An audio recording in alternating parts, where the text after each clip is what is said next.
স্বৈরাচার খুনি শেখ হাসিনা বিদায়ের পরে আবারও জুলুম, আবারও অত্যাচার, আবারও অবিচার, আবারও আগুন, আবারও খুন, আবারও দখলদারি, আবারও চাঁদাবাজি। না, এই কারণেই আবু সাইদ রক্ত দেয় নেই, এই কারণেই মুগ্ধ রক্ত দেয় নেই, এই কারণে আমাদের হাজারো সংগঠনের ছেলেরা জীবন দেয় নাই, এই কারণে এদেশের মানুষ পঙ্গু হয় নাই, এই কারণে এদেশের মানুষ রাস্তায় ঝাঁপিয়ে পড়ে নাই। আমরা আগুন সন্ত্রাস বন্ধ করতে চাই, আমরা জুলুম বন্ধ করতে চাই। একটা চিহ্নিত মহল সুযোগ সন্ধানী তারা আবারও সমস্ত ঘাটগুলিকে দখলে নিয়েছে, সমস্ত প্রতিষ্ঠানগুলিকে দখলে নিয়েছে। দখলদারদেরকে আমরা দেখতে চাই না, খুনিদেরকে আর দেখতে চাই না, জালেমদেরকে আর দেখতে চাই না। যারা 52 বছর ক্ষমতায় বসে জুলুম অত্যাচার করেছে, দ্বিতীয়বার তাদেরকে আর ক্ষমতায় দেখতে চাই না।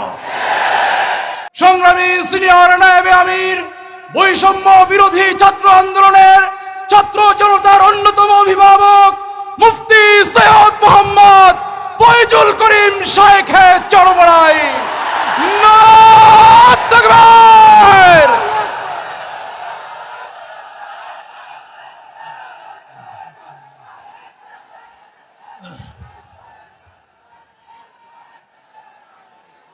আসসালামু আলাইকুম ওয়া রাহমাতুল্লাহি ওয়া বারাকাতুহু। নাহমাদু ওয়া নুসাল্লি আলা রাসূলিল কারীম, আম্মা বা'দ, ফাআউযু বিল্লাহি মিনাশ শাইতানির রাজীম। বিসমিল্লাহির রহমানির রহিম। ওয়া তিলকাল আইয়ামু নুদাবিলুহা বাইনান নাস। সাদাকাল্লাহুল আলিয়্যুল আযীম। আল্লাহুম্মা সাল্লি আলা মুহাম্মদ ওয়া আলা আলি মুহাম্মদ। ইসলামী আন্দোলন বাংলাদেশ কর্তৃক আয়োজিত আজকে সমাবেশের সভাপতি আমাদের শ্রদ্ধাভাজন আমির হযরত পীর সাহেব হুজুর চরমনাই দামাত বরকাতুল আলিয়া, কেন্দ্রীয় নেতৃবৃন্দ সহ সকল স্তরের জনগণ ভাইয়ার আমার, বৈষম্য বিরোধী আন্দোলনের মাধ্যমে আমরা আবার স্বাধীনতা পেয়েছি। আপনাদের কথা মনে রাখতে হবে, আজকে যে ভূখণ্ডে দাঁড়িয়ে আছেন, এই ভূখণ্ড কিন্তু একবার স্বাধীন হয় নাই। একবার আমরা ব্রিটিশদের বিরুদ্ধে আন্দোলন করেছিলাম স্বাধীনতার জন্য। সেই আন্দোলনের দাবি কি ছিল? ন্যায্য অধিকার। ব্রিটিশ মুসলমানদের বিরুদ্ধে, এদেশের মানুষের বিরুদ্ধে জুলুম অত্যাচারের স্টিমুলার চালিয়েছিল। এই জুলুম থেকে বাঁচার জন্য মানুষ ব্রিটিশদের বিরুদ্ধে আন্দোলন করেছিল, জীবন দিয়েছিল। আপনারা জানেন, চাকরি চর থেকে শুরু করে খায়াবার পর্যন্ত এমন কোনো গাছ ছিল না যে গাছের মধ্যে একজন আলেমকে ফাঁসিতে ঝুলানো হয় নাই। লক্ষ লক্ষ মানুষ জীবন দিয়েছিল। এই বাংলার মধ্যে ৮০,০০০ মাদ্রাসাকে ভুলুন্ঠিত করা হয়েছিল। দিল্লির মধ্যে ১,০০০ মাদ্রাসাকে নিশ্চিহ্ন করা হয়েছিল।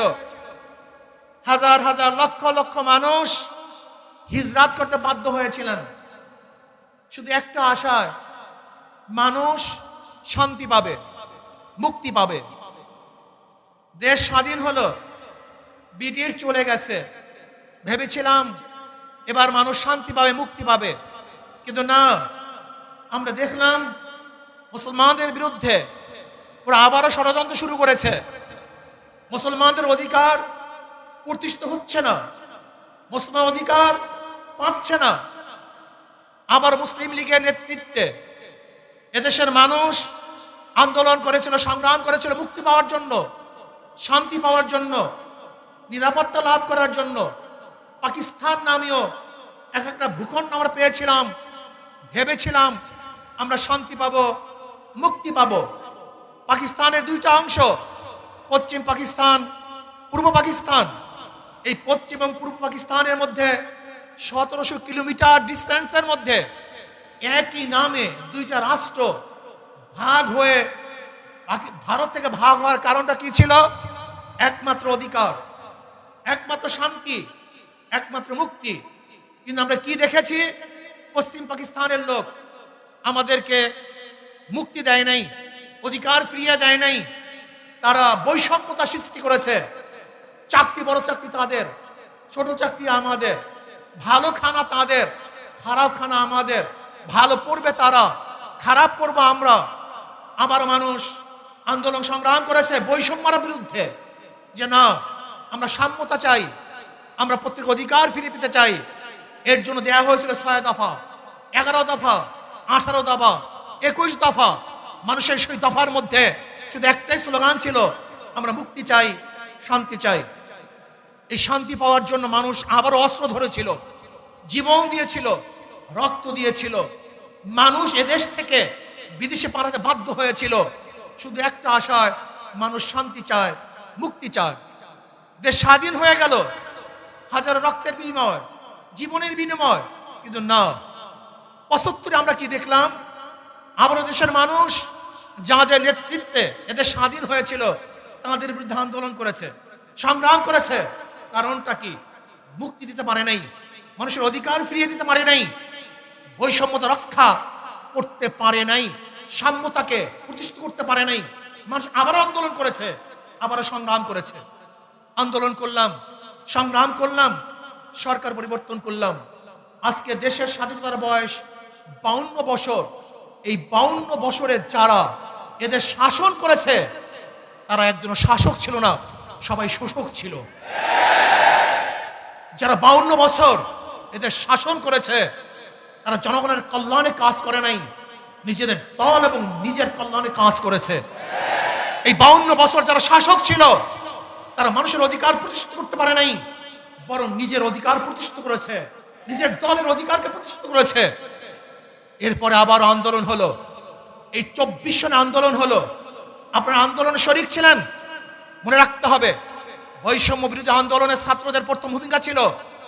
পরবর্তীতে এই আন্দোলন শুধু ছাত্র ছিল না, এদেশের আপামর জনসাধারণ, পুরুষ, মহিলা, শ্রমিক, কুলি, মজদুর, তাঁতি, মাদ্রাসার ছাত্র, স্কুলের ছাত্র, কলেজের ছাত্র সহ সমস্ত মানুষ ঝাঁপিয়ে পড়েছে। আমরা মাঠে থেকে সশরীরে নেতৃত্ব দিয়েছি, এই শেখ হাসিনার জুলুমের বিরুদ্ধে আন্দোলন করেছি। আমরা আবার স্বাধীনতা পেলাম, কিন্তু আমরা কি দেখলাম? যেই কারণে মানুষ স্বাধীন করেছে দেশ, যেই কারণে মানুষ জীবন দিয়েছে, কিন্তু আমরা দেখলাম সেই স্বৈরাচার খুনি শেখ হাসিনা বিদায়ের পরে আবারও জুলুম, আবারও অত্যাচার, আবারও অবিচার, আবারও আগুন, আবারও খুন, আবারও দখলদারি, আবারও চাঁদাবাজি। না, এই কারণেই আবু সাইদ রক্ত দেয় নেই, এই কারণেই মুগ্ধ রক্ত দেয় নেই, এই কারণে আমাদের হাজারো সংগঠনের ছেলেরা জীবন দেয় নাই, এই কারণে এদেশের মানুষ পঙ্গু হয় নাই, এই কারণে এদেশের মানুষ রাস্তায় ঝাঁপিয়ে পড়ে নাই। আমরা আগুন সন্ত্রাস বন্ধ করতে চাই, আমরা জুলুম বন্ধ করতে চাই। একটা চিহ্নিত মহল সুযোগ সন্ধানী, তারা আবারও সমস্ত ঘাটগুলিকে দখলে নিয়েছে, সমস্ত প্রতিষ্ঠানগুলিকে দখলে নিয়েছে। দখলদারদেরকে আমরা দেখতে চাই না, খুনিদেরকে আর দেখতে চাই না, জালেমদেরকে আর দেখতে চাই না। যারা 52 বছর ক্ষমতায় বসে জুলুম অত্যাচার করেছে, দ্বিতীয়বার তাদেরকে আর ক্ষমতায় দেখতে চাই না। আমরা চাই এদেশের মানুষ মুক্তি হবে, শান্তি পাবে। এদেশের মালিক জনগণ, জনগণের সাথে সেই মালিকানা আচরণ করা হবে, জনগণের সাথে ভদ্র ব্যবহার করা হবে, জনগণকে শ্রদ্ধা করা হবে, সম্মান দেওয়া হবে। কিন্তু দেখা যায় কোনো অফিসের মধ্যে কোনো জনগণ যদি ঢুকে, মনে হয় যেন মানুষ আসে নাই, জানোয়ার এসছে। ওরা জানোয়ারকে যেইভাবে স্নেহ করে, একটা কুকুরকে ওদের বিছানায় উঠায়, একটা কুকুরকে আদর করে, একটা কুকুর করে নিজের হাতে খাওয়িয়ে দেয়, আর মানুষ রূপে আশরাফুল মাখলুকাতের প্রতি ওদের কোনো শ্রদ্ধা নাই, সম্মান নাই, স্নেহ নাই, মমতা নাই, ভালোবাসা নাই। এর কারণে এদের স্বাধীন হয়নি। জনাবে মুহাম্মদ রাসূলুল্লাহ সাল্লাল্লাহু আলাইহি ওয়াসাল্লাম যেরকম ফতে মক্কার দিন ঘোষণা দিয়েছিলেন, আজকে কে আমির, কে মামুর, কে সাদা, কে কালো, কে কুরাইশ, কে নন কুরাইশ, কে গোলাম, কে মালিক, এর কোনো ভেদাভেদ থাকবে না। সবাই আশরাফুল মাখলুকাত মানুষ, সবার অধিকার সমান থাকবে। কে দল করে, কে দল করে না, কি আমার দল করে, কি অন্য দল করে, কে কালো আর কে সুন্দর, কে বড়লোক, কে গরিব, কে শিক্ষিত, কে মূর্খ, না, এরকম ভেদাভেদ আমরা চাই না। কে মুসলমান, কে হিন্দু, কে খ্রিস্টান, এই ধর্মীয় বৈষম্যতা আমরা চাই না। এদেশের প্রত্যেকটা নাগরিকের অধিকার সমান থাকবে। আমরা সবাই বাংলাদেশী, আমরা সবাই বাংলাদেশের নাগরিক। আর সাম্যতা এবং জুলুম নির্যাতনের ব্যাপারে একমাত্র গ্রান্তি দিতে পারে ইসলাম। ইসলামের বাইরে কোনো নীতি আদর্শ সাম্যতা স্থাপন করতে পারে না, মানুষের অধিকারকে ফিরিয়ে দিতে পারে না। কাজে আসুন, আমাদের কর্ম শেষ নয়, আমাদের কর্ম এখনো অনেক বাকি আছে। সমস্ত মানুষের দাঁড়ে দাঁড়ে যেতে হবে, মানুষের সেবায় আমাদের আত্মাকে উৎসর্গ করতে হবে। ইসলামী আন্দোলন বাংলাদেশের প্রত্যেকটা মানুষের নিয়াত থাকতে হবে, আমরা একজন সেবক, আমরা জালেম নই। আমরা জালেমদের বিচার চাই, অবৈধ খুনের বিচার চাই, কিন্তু নিরাপদ লোক যেন কোনো অবস্থাতেই জুলুমের শিকার না হয়, সেইভাবেও আমাদের খেয়াল রাখতে হবে। অন্তর্বর্তীকালীন সরকারকে আমরা ধন্যবাদ জ্ঞাপন করতেছি। মানুষ যেই আশা, যেই বুক ভরা আশা নিয়ে রক্ত দিয়েছে, জীবন দিয়েছে, আপনারা সেই আশা এবং আকাঙ্ক্ষা বাস্তবায়ন করবেন, সেই দিকেই তাকিয়ে থাকবো। এবং আমি ছাত্র সমাজকে বলবো, অচিরেই আমাদেরকে আবার পড়ার টেবিলে ফিরে যেতে হবে, আমাদেরকে বড় বড় শিক্ষিত হতে হবে, আমাদের নিজেদেরকে করতে হবে। আমরা শুধু বাংলাদেশের নেতৃত্ব দেবো না, গোটা দুনিয়ার নেতৃত্ব এই বাংলাদেশের জনগণ দেবে ইনশাআল্লাহ। আল্লাহ আমাকে এবং আমাদের সবাইকে সেই যোগ্যতা সম্পূর্ণ নেতৃত্ব তৈরি করার, নেতৃত্ব অর্জন করার তৌফিক দান করেন। দেশকে শান্তি রাখেন, আগামী ইসলাম হুকুমাত কায়েম হবে, সেই আশা প্রত্যাশা নিয়ে অপেক্ষায় আছি। আল্লাহ পাক যেন সেটা দেখার তৌফিক দান।